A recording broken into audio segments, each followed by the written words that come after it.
What's going on, everybody? We are back after a small hiatus. The Eagles took a hiatus too. They were off Monday, but it's Tuesday and they had their most physical practice. We're here from the NovaCare, and I'm here with Matt as always. Matt, what's going on? Elliot, today's the first day it actually felt like training camp. How many times have we said that? Right? Doug Peterson promised a physical training camp, talked about the hitting, and today was the first day of live hitting, tackling to the ground. It felt like football out there today. Yeah, and there was really honestly a lot to take away from it, even though I feel like I said, we feel like we've said that every day. This felt like the first day. That felt like the first day. Today, I think the players probably felt like the first day with how much hitting they did. So we're going to talk about the hitting. We're going to talk about the secondary and Patrick Robinson, who's continued to be an issue. And we're going to ask, what can they do really? Because at this point of the offseason, even though the season's, 6 weeks away or so, they're really running out of time. So we'll talk about that. And I think it's time we finally talk about Darrelle Revis as a real possibility for this team with how bad they played. But before we get into all that, if you're listening to the podcast on a browser or on your computer, you should really go and subscribe. You get the episodes quicker, and we would really appreciate it. So if you haven't subscribed, you can do so on the iTunes Store. You can do it on Stitcher, SoundCloud, iHeartRadio, Google Play, and Spreaker. And when you have subscribed, please go and give us those 5-star reviews. We like it. It helps us out. And you should also leave some comments. Tell us what you want. Tell us who you want to talk to, who you would like to have on as a guest, and, different questions, and we'll make sure we address them. So, all right, now that is out of the way, man, I got to say, first of all, the players must be dead because I know just me, I'm tired from that 3 hours out there. It was easily the hottest day of camp so far, and the fact that they hit only added to it. So let's just start off with some quick reaction as to what you thought and what was maybe one of your big takeaways from the first day of hitting. Yeah, Elliot, I think today the story was all about Wendell Smallwood. And that was, when you look at this roster right now, you look at the depth chart and almost every position seems pretty much set. There really aren't that many interesting, intriguing training camp battles to keep an eye on. And the one that I thought might present itself throughout the course of camp would be Wendell Smallwood versus Corey Clement for that fourth running back job. But you watch Wendell Smallwood today, and he ran with a ferocity. He ran with ferociousness, and it was the first snap of the full team drill where he cut off tackle,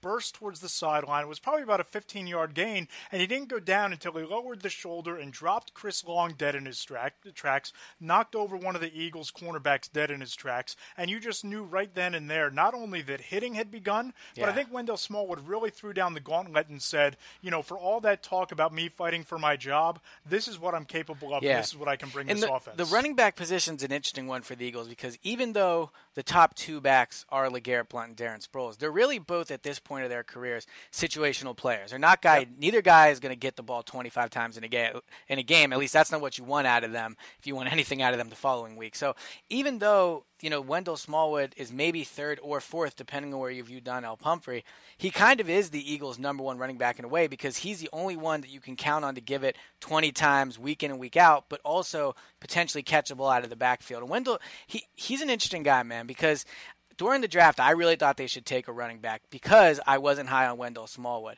But when you look at what he did last year, when he got an opportunity, he actually played pretty well. He had a pretty good game against the Steelers, and I think it was the Falcons where he played well also. And those were two of the better teams in the league. So I agree with you. Today he ran hard. I think he was the best player out there on the field today. And you could really tell that now that the pads are on, how much more you can evaluate the running backs and how good Wendell Smallwood looks. So maybe, let's not forget too, health was an issue for him last year. So if he stays healthy, he has a full year under his belt, maybe he can be the guy. But I also agree with you that there's no competition. He is going to be on this team. No, I agree. Yeah. And I think that today he got more reps simply because both LeGarrette Blount and Darrelle Revis were out with injuries.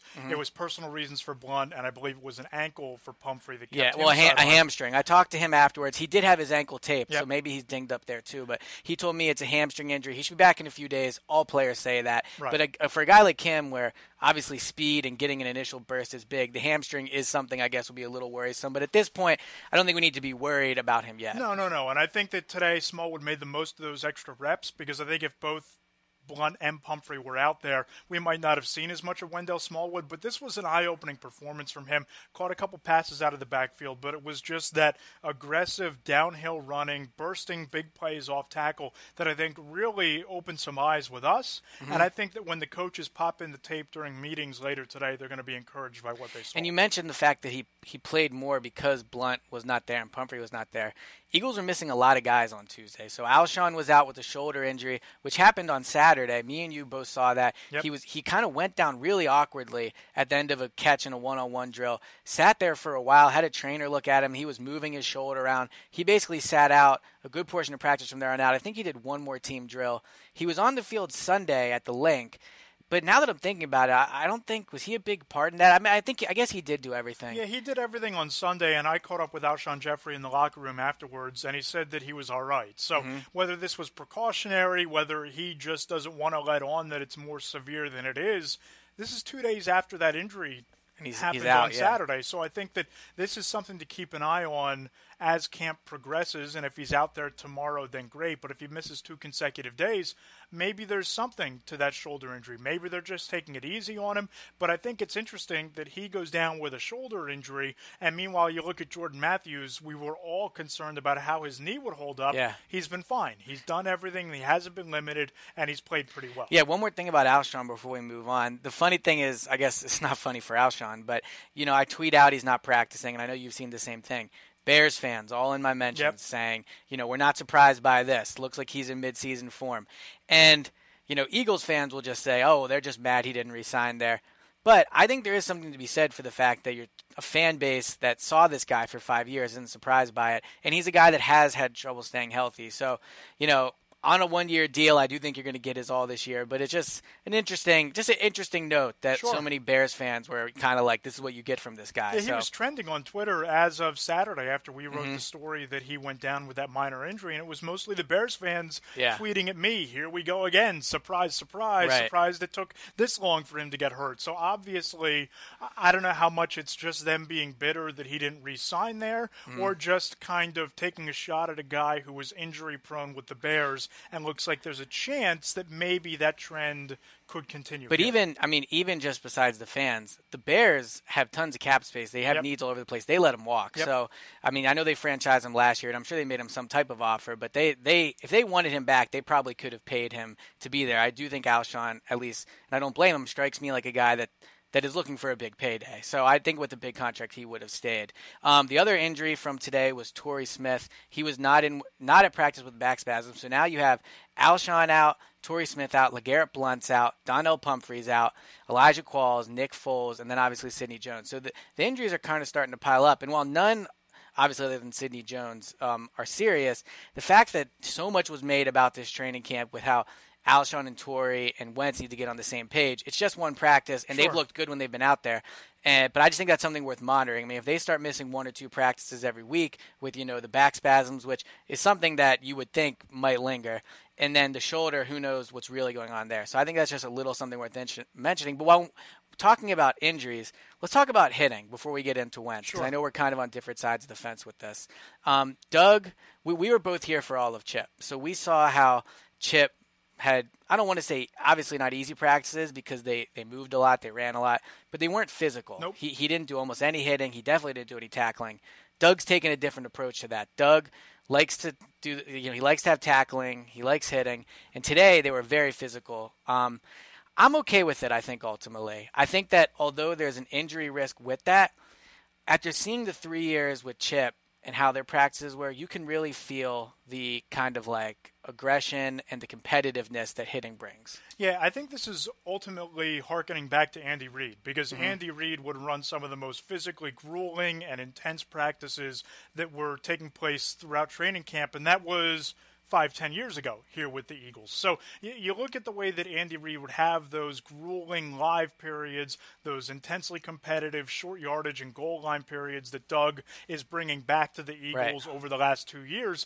And I think for everything you just talked about, the competitiveness, not to mention practicing your form tackling and all of those things, there's some value to hitting. But, Elliot, I got to tell you that it's the year 2017. Yeah. You look across the NFL, most training camps are much more focused and geared towards recovery, much more focused on conditioning, and other teams and other coaches are getting away from tackling, and I think for good reason, because you think about the injury risk. We saw it here last year when Jalen Mills tackled Jordan Matthews down around the knee. Yep. Jordan still hasn't been right since that hit, and he's talked about that hit as recently as day one of this camp. You think of Ertz 2 years ago going down with a sports hernia, having another scare during camp when he got hit. And offensive players don't like the getting hit. No. I mean, they're not a fan of it. No, and I think that when you think about all the innovations in this world when it comes to technology, hell, Facebook had to shut down some artificial intelligence because the computers figured out how to talk to each other in a language that humans couldn't understand. I think it's high time that we get whoever designs the tackling dummies together with the entire staff of Madden NFL Football, come up with a tackling dummy that mimics player movement and use that. Because in an era where CTE risks and concussions are at an all-time high, in an era where you're thinking about moving to an 18-game schedule, putting these players through unnecessary risk for injury by tackling in July and August, it just seems unnecessary for me. You're going to get the hitting in the preseason games. Why go to that extra risk during camp? I don't completely disagree. And although, I mean, the tackling dummies would be awesome, I mean, the reality is that's not happening this year. And the Eagles have to play a game in 6 weeks. Yep. And I'm not trying to sound like Mr. Tough Guy because I would literally hate getting hit by these guys. So, I mean, I wouldn't want to get hit. But to me, what really kind of sways my opinion is you talk to the former players, guys, like Ike Reese, Hollis Thomas, guys that are on the radio, used to play for this team, and they say that they think the hitting's necessary. So if Doug thinks it's necessary, a guy who didn't play a ton but was in the NFL, Ike Reese, a defensive player. Yep. I mean, if they think it's necessary, then it's hard for me to say that it's not because this is a team that has struggled with tackling. Tackling was good at the beginning of last year. It did let off a little bit towards the end. But I think tackling is something this team has to work on. Sure. So I don't really think that if there's players saying that they think the hitting works and Doug feels it does, not that there's many times I side with Doug, but it's hard for me to say, okay, that's just a bad idea. I went back and forth with Ike a little bit on Twitter just as practice was getting underway about this, and I certainly respect Ike's opinion and any former player, but I just look at the trends across the league, and if I'll throw a ballpark number, 25 out of 32 coaches don't tackle to the ground and don't go live. But do you think that's the number? I think it's moving pretty significantly in that direction. And if a majority of coaches aren't hitting, I think there's something to be said there. And you look at Seattle, one of the most ferocious defenses in the league. They're a team that doesn't do a lot of tackling, doesn't do a lot of hitting to the ground, and they focus on fundamental tackling drills. And I think there's value there. Right. But having guys go 11 on 11 and go live in practice, I think you're just putting yourself at risk for unnecessary injuries when you're going to get that contact anyway during preseason games. Yeah, and I mean, with the injuries piling up on this team, maybe you can make the argument Doug shouldn't do it. Today, Jordan Matthews was one of, I would say, the notable big-name guys that actually did go to the ground at the end of a play. A lot of the contact is between the offense and defensive line, and they need it. They got to get ready for the season. But the Eagles are very thin at offensive line, in my opinion, at least with sure things. And I also think on the defensive line, they're not as deep as people think. So Doug's risking it. We'll see if there's the payoff for it. But I think one of the notable things for me to kind of get back to our reactions from today was the play of Wentz. Yep.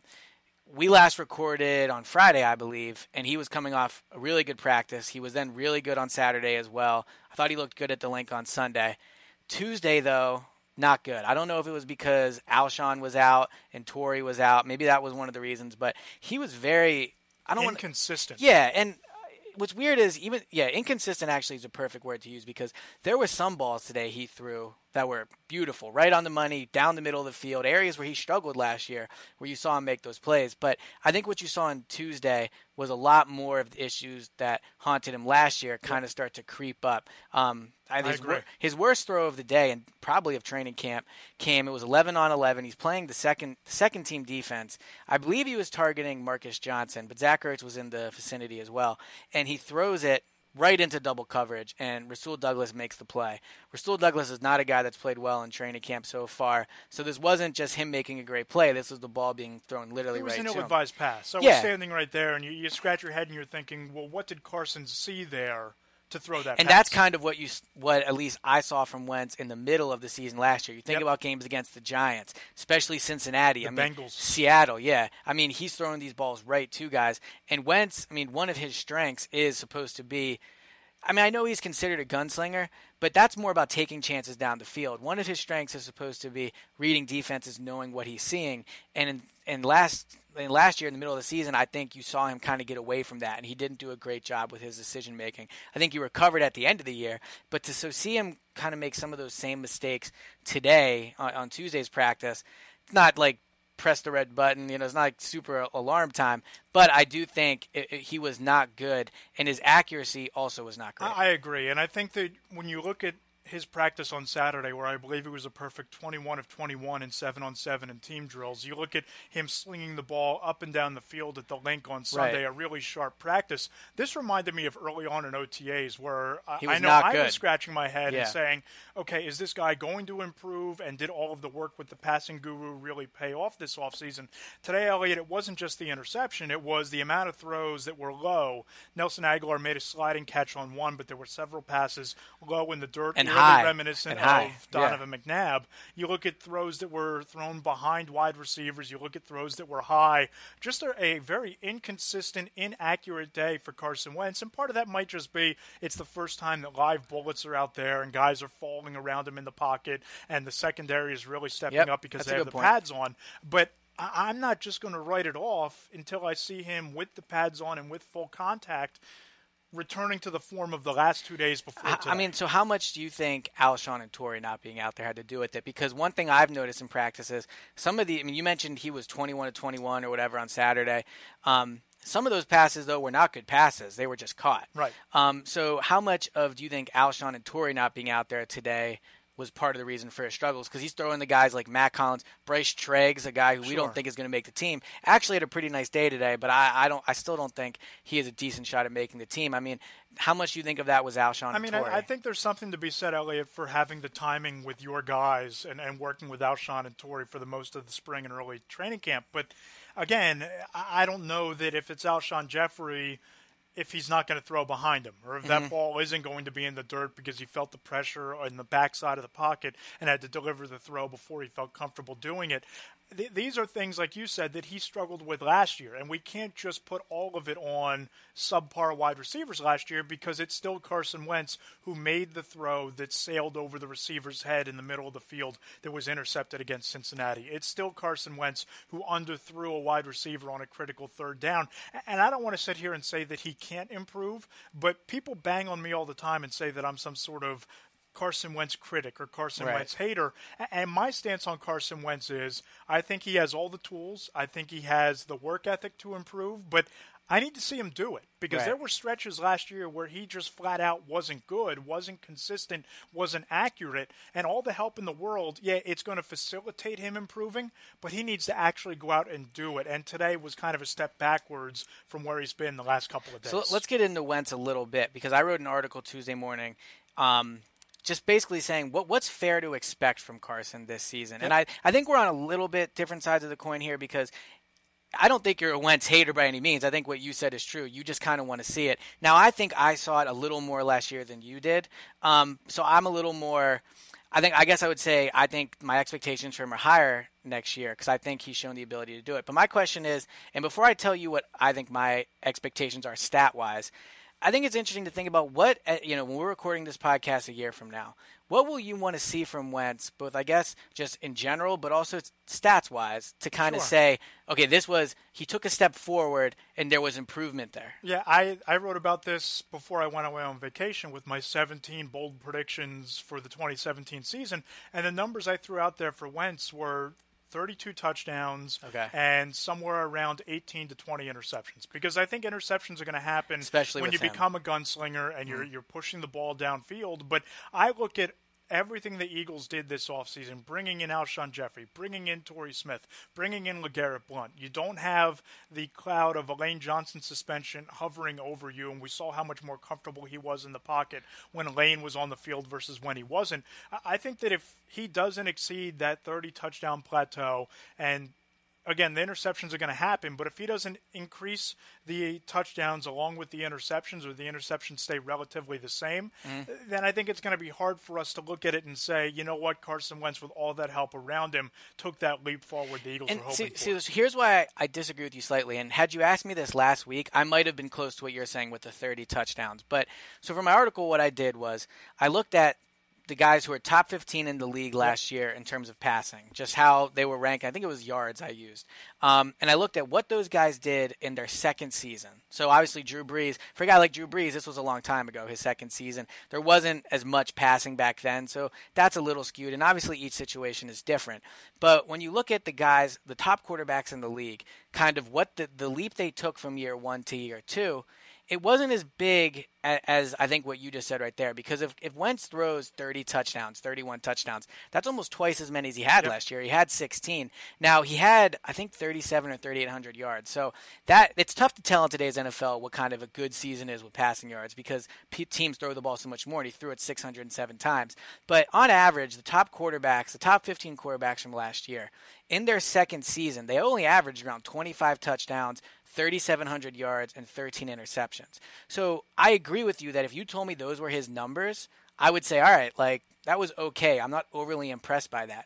But I think maybe what we need to do, as you know, both reporters that cover the team, and also I think what fans need to do, is maybe we need to realize that Wentz can take a step forward next year, but it might not be this huge statistical season that we're kind of thinking. Because, I mean, 32 touchdowns, you know, that's a lot of touchdowns for a guy in his second year, especially when you have guys that have only averaged 25 touchdowns. No, I agree, but I also look at the fact that this offense throws the ball more than most offenses in the NFL. He set the franchise rookie record a year ago. I look at the and he's probably going to throw it just as much this year. I mean, if not more. And you look at the fact that they made that investment in Alshon Jeffrey and in Torrey Smith, and if Nelson Aguilar improves, and if Zach Ertz continues to develop and improve, he was a statistical top 5 tight end last year, and this team's leading receiver.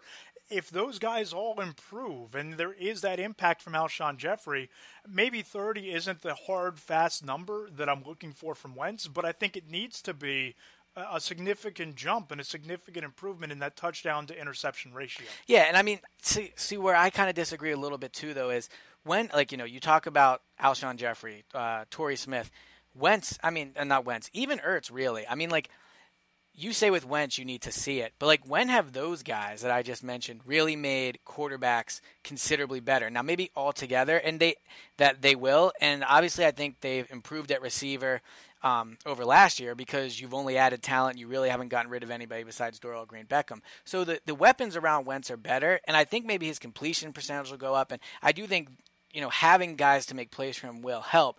I just think like 30 touchdowns, I mean 32 touchdowns, that's just a lot. And I'm worried.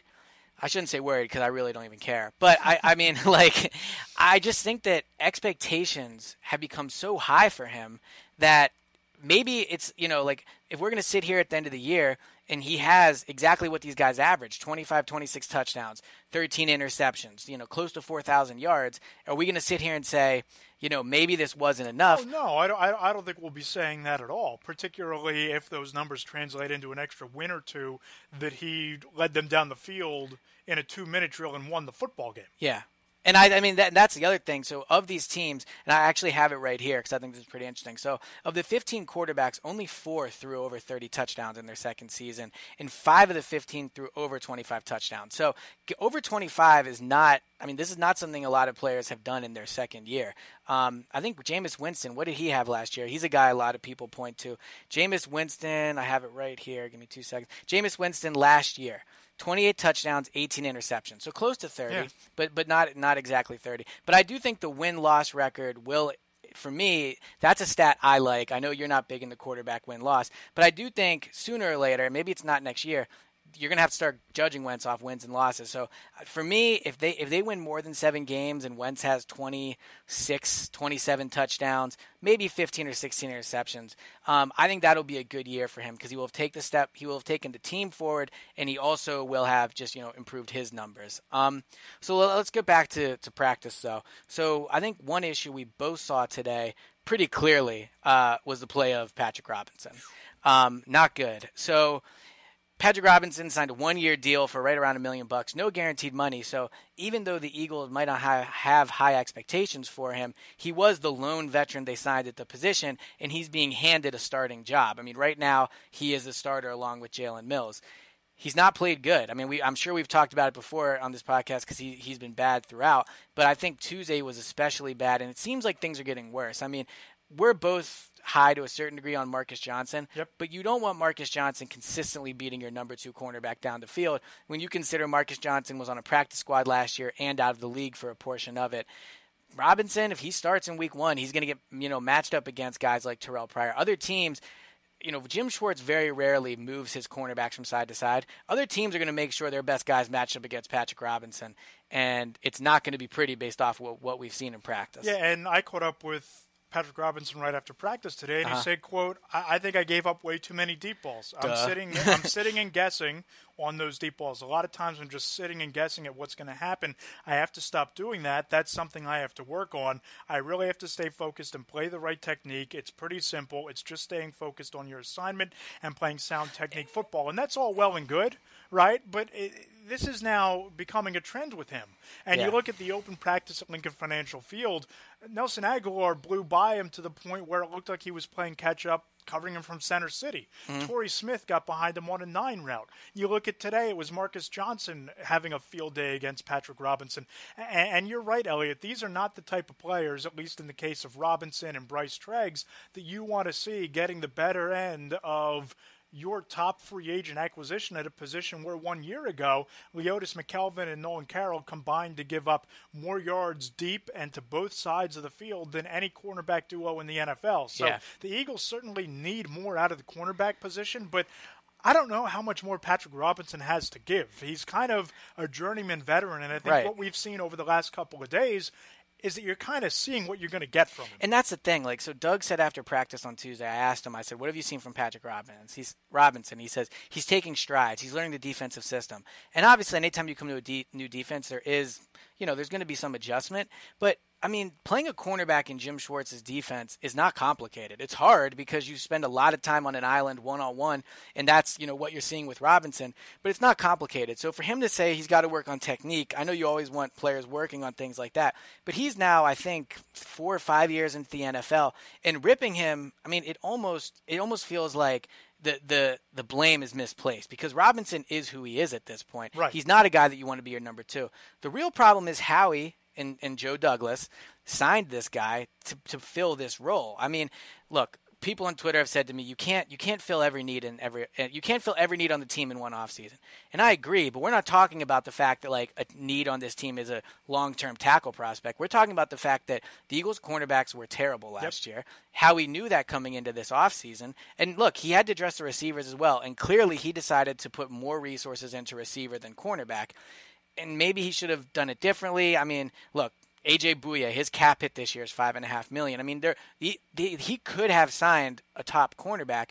He chose not to. He signed Robinson, and then I like the Sidney Jones pick, but he's not going to help you this year. And then also Rasul Douglas, I feel like he's going to be put in a bad spot like Robinson because he's basically a 4th-round pick, 99th overall, and he's going to be, fans want him to start week 1. He's just not ready to start in week 1. No, Elliot, I think that when you look at this season, and you seem to be on the track much closer to them being a playoff team than I think they are. And I think that based on what they say and what they do are 2 different things. And you look at their biggest need last year, cornerback. It's one of the more vital positions in Jim Schwartz's defense, and they did next to nothing outside of drafting Sidney Jones, a play for the future. Right. To address that need this year. And really, when can Sidney Jones help you? 2019? I mean, you figure he's going to be a rookie in 2018, essentially, because I'm just saying, I mean, he's recovering from an injury. Right. At what point are we going to be able to say, okay, Sidney Jones should be helping this team? I think there's a chance, and I know that you're going to say I'm crazy, I think there's a chance he sees the field late in this year, and then next year he hits the ground running. But maybe. Let's go bigger picture here. They did everything this offseason to improve the weapons around Carson Wentz so that Wentz could develop, so that he could improve, so that he could build some good habits, so that next year, whether they add more free agents because they've let Alshon and Torrey walk or they draft young wide receivers, they'll have a quarterback who's more primed to take that step and lead this team to a higher level next year than he is this year.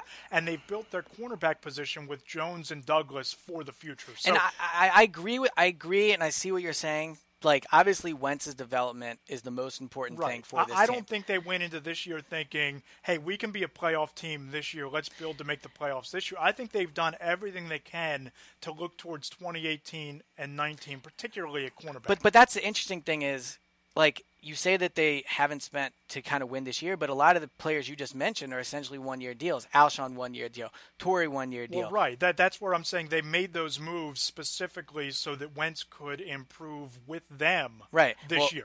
Well, I mean, and develop with them this year, because you couldn't throw him back out there with Dorial Green, Beckham, Jordan Matthews, and Nelson Aguilar the way he looked last year. But I think there could have been a middle ground between investing, basically signing nobody in free agency besides Patrick Robinson. I mean, the Eagles spent money in free agency. Yep. They spent on Alshon. They spent on Torrey Smith. They spent on Chris Long. I mean, they did spend. And then you look at the draft. I know they took Sydney cornerbacks with 2 of their first 3 picks. But again, one of those cornerbacks is hurt. And Rasul Douglas, that was essentially a compensatory pick. I mean, they got Jernigan by swapping picks in the 3rd round, I think it was, or whatever. But they basically moved back to the end of the 3rd, which is basically a 4th. So, and then they take receivers and a running back with their 3 picks in this 4th and 5th round. So I think there could have been a middle ground between. I agree. Make sure that Wentz is good. Make sure he that's ultimately what's going to lead to success for this franchise. But there could have been a middle ground, because I do think I'm more on the path of playoffs than you are, but it's more because I think the division isn't going to be that good. I just think that when we come to week... See, that's why I don't think they make the playoffs, because I think the division, especially the top with the Cowboys and the Giants, is just too talented, and those 2 teams are too good for this team to overtake them. See, this will be a topic for another podcast. Sure. I just disagree with you on that. And when we see the teams more in the preseason, I guess we'll both have a better, more of an opinion on that. So the next thing I wanted to talk about, and I know fans have been asking me and you about it a ton, is all right. So we agree they need a cornerback. We agree that Howie probably either could have done more, or at the very least, I think we could agree needs to do something now. So let's talk about the name that's out there, Darrelle Revis.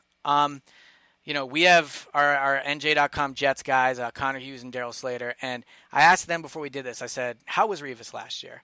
And simply they said terrible. So I mean, obviously that's not what you want to hear as one of your top cornerback signing. Last year, according to Pro Football Focus, he gave up 3 touchdowns and 520 snaps in coverage. Quarterbacks had a rating of 104 when they targeted him. Gave up 48 catches and 72 targets. So that's obviously not good. But my counter would be, what the Eagles have is also really bad. And one thing people have said is, well, why would you bring Revis in when you want to give snaps to young guys, let them develop? Who are these young guys you're giving snaps to? Because on one hand, I disagree that you just put a guy out there to let him develop a cornerback, because I think it's a position where if you really get beat up early, it could impact you. But you can't tell me that Darrelle Revis wouldn't potentially be an upgrade over Patrick Robinson. I don't know that. He was pretty bad last year. He was, but Patrick Robinson has always been bad. I get that, but you're not going to get Darrelle Revis of 3 and 4 years ago, and you're also going to get a guy who probably isn't all that content being on a team that's not in the thick of a playoff race, or the guy. But I think the Eagles are going to at least be in the race. You think in week 13 this team? I think this is a 7-9 to 9-7 team, and I don't think that's good enough to win a wild card I spot. do too, but last year the Eagles were 7-9, and when would you say they were really eliminated from the playoffs? It was the Packers game, right? When we were like, all right, they're definitely not making it. I'd say around mid to late November. Okay, so you're talking 4 games left in the season. That's a quarter of the season. It's a quarter of the season. But back to the Revis thing. Okay, you're not getting a guy who has a lot of upside. You're not getting a 24-year-old kid who's been inconsistent, but you think you can plug him into your system and develop him. Mm-hmm. This team isn't going to a Super Bowl. This team isn't going to be a team that, in my opinion, is going to be competing for a division championship. And even if they were, I don't think Darrelle Revis has enough left in the tank to push you over the top. And from that standpoint, I think you're better off playing Jalen Mills, playing Rasul Douglas, developing them, because this is a long-term rebuild. Carson Wentz isn't going to be gone in a year or two. Right. You're building for 2018, 2019, 2020, and any snaps you give Darrelle Revis flies in the face of that for maybe a minuscule upgrade over what Patrick Robinson might give you. But part of developing Wentz is getting this team in competitive games and is allowing him to play in games that matter come December. And the fact that the cornerback position, I think we both agree. And look, maybe they'll end up playing better than we think, but I think we both agree now the cornerback position looks like it's going to be a big need. I agree. I just don't think that Revis gives you any upside short or long term. Because short term he's as good or slightly better than Patrick Robinson, and long term you're taking snaps away from Rasul Douglas. Well, let me just ask you though, like flat out, who would you rather have at cornerback, Patrick Robinson or Darrelle Revis? To me, it's a coin flip. Okay, but if you had to pick one. It's a coin flip. I mean, I don't. If I had to pick one gun to my head, neither. To be honest with you, I wish they would have had a better option. Matt will be dead, just like right. The team. But like, no. I mean, look. Again, I'm not saying I would definitely bring Revis in. I'm not saying he's going to be that answer you're looking for. My only point is, Patrick Robinson looks like he's going to be a major problem. Howie knew that the cornerback position was a problem back in January. That doesn't mean that Revis is going to be the solution. It doesn't. But my point is, like, you say you want to play these young guys. There's really only two young guys, right? There's Jalen Mills and Rasul Douglas. Jalen Mills is going to play, but it's not like this team is littered with young cornerbacks that they can give snaps to this year. And again, you don't just want to put guys out there just to put them out there. C.J. Smith looks like he belongs. Aaron Grimes has had some Aaron Grimes is just a guy. I mean, look, Aaron Grimes. What's Darrelle Revis? He's just a guy who's going to be high-priced and potentially an attitude problem. But potentially now. I mean, the Jets guys did say they don't think he'd be a problem in the locker room. That so take that for what it's worth. Sure. They've covered him.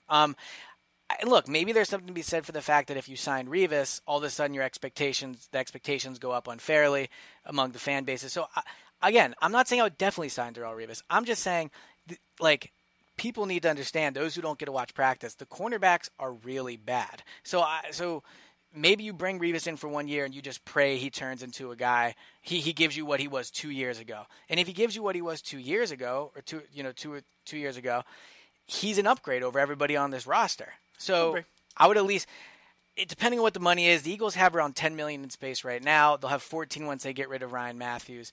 So, I mean, they have the space to do it if you're giving them $3 or $4 million. Now, I know that space rolls over into next year. So I'd rather wait and see who shakes out after the cuts. But no, realistically, very rarely, I would say, at least in my experience from coming to leave, are you going to get a guy, and Revis isn't great, but you're not going to get a guy then that's going to be better. Than Revis.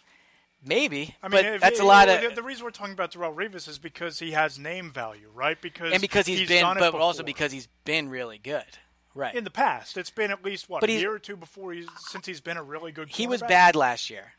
He was bad last year. But again, Patrick Robinson was bad last year. Ron Brooks, before he got hurt, was not that great. Jalen Mills struggled, and I like Jalen Mills. Elliot, it's August 1st, and he's still available. Right? I know. If Darrelle Revis had anything left, but would Patrick Robinson still be available? Like, if Patrick Robinson got cut, would he get picked up?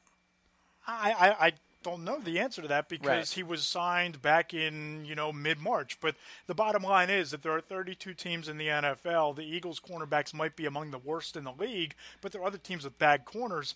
It's August 1st. You're 6 weeks away from the regular season, and Darrelle Revis is still unemployed. That tells me a lot of what I know. Right, all right. But then you want to pick up a guy that's going to be unemployed. Well, if he's younger and he has upside. Maybe. That's the only reason. I would rather bring in, for this team, a young corner than somebody who is on the back end of his career and probably looking just to cash a paycheck. Mm-hmm. All right. Well, look, I mean, maybe this is a debate we'll have if they bring him in. I don't think it'll probably happen, but we'll see. So before we started this episode, I asked you guys for some questions on Twitter. So let me go through these and see kind of what we've talked about this one, but I know you wrote about it recently. So at Herbert Leader said, is Marcus Johnson ahead of both Gibson and Hollins? So I'll let you take that one. I mean, I think we're on the same page. Yeah, here. I'd say he's ahead of Gibson. I don't know that he's ahead of Matt Collins because he's looked really good, and not to mention he is getting more reps with the first team. Though. Yep, he's really good on special teams, but I think that, and I wrote about this, I think the time's running out for Shelton Gibson. He's only a fifth-round pick. You look at somebody like Marcus Johnson, as you said, getting a lot of the first-team reps, almost all of the first-team reps in place of Alshon Jeffrey, catching everything thrown his way. Looks like he belongs on the first team. And if it comes down to Gibson versus Johnson, I think you got to keep Marcus Johnson at this point. All right, so the next one is from Jake Oberhand, and he said, do you think Doug Peterson has learned from his in-game reckless coaching decisions from his rookie year? So I shouldn't even say actually he learned, but I just think that's who Doug is, and we kind of expected Chip to be that guy. But Doug has said he's going to continue to be aggressive. Like going forward, 2 against Baltimore. I disagreed with that decision. I think it's a decision Doug would make again. I think there were some play calls that he made that he might learn from, like the screen pass to Sproles against Dallas late in that game. But that's not really reckless. That's just a bad play call. So I think we're still going to see Doug be very aggressive next year in his coaching style. That's who he is. And he talked about this after the mandatory minicamp that, there are times where maybe you dial back the aggressiveness on fourth down, but you're not going to completely change your mentality as a head coach. And I think that while he might get more feedback from some of the other coordinators on game day, it's ultimately going to come down to him, and I think that he's ultimately going to still be an aggressive coach. All right, so this one is from Brandon Allen. He said, if Jim Schwartz does a good job with the defense and gets a head coaching job, do you think that affects defensive signings, such as Timmy Jernigan, Brandon Graham, etc.? I think it's so funny to me that Eagles fans are afraid Schwartz is going to get a head coaching job. He didn't do good as a head coach before, and his defenses have been good at times, but I wouldn't say, he's not like a perennial top 5 guy. If Jim does a good job this year, maybe he gets another look just because the NFL loves retread coaches, but I don't think it would affect their defensive signings. I mean, the Eagles are probably never going to move back to a 3-4. I'd imagine, at least as long as Doug is the head coach.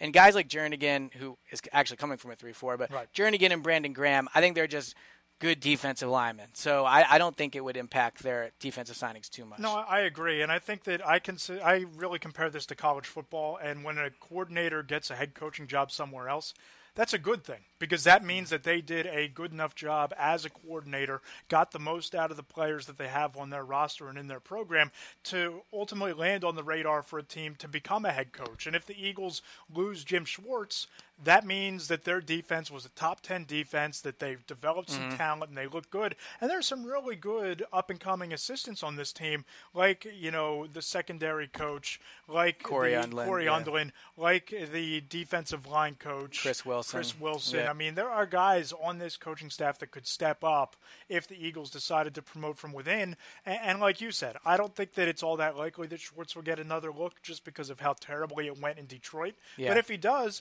that means that he did a really good job building this Eagles defense. That's true. Well, we will see. I mean, as we said with the cornerbacks, he's got his work cut out for him. But all right, cool. So the Eagles practice on Tuesday. They had the pads on. They're going to be light tomorrow, I believe, on Wednesday. Then we'll probably record again on Thursday or Friday. So they're probably going to have one more intense practice, I would say, before we record again. And who knows what will be happening by then. Maybe Darrelle Revis will be here. So, again, as I said at the top, if you're listening in a browser, please subscribe. We're on iTunes, Stitcher, SoundCloud, iHeartRadio, Google Play, and Spreaker. And then once you subscribe, go give us that 5-star review and leave a comment. We'd really appreciate it. Matt, thanks as always. Always a great time, Ellie.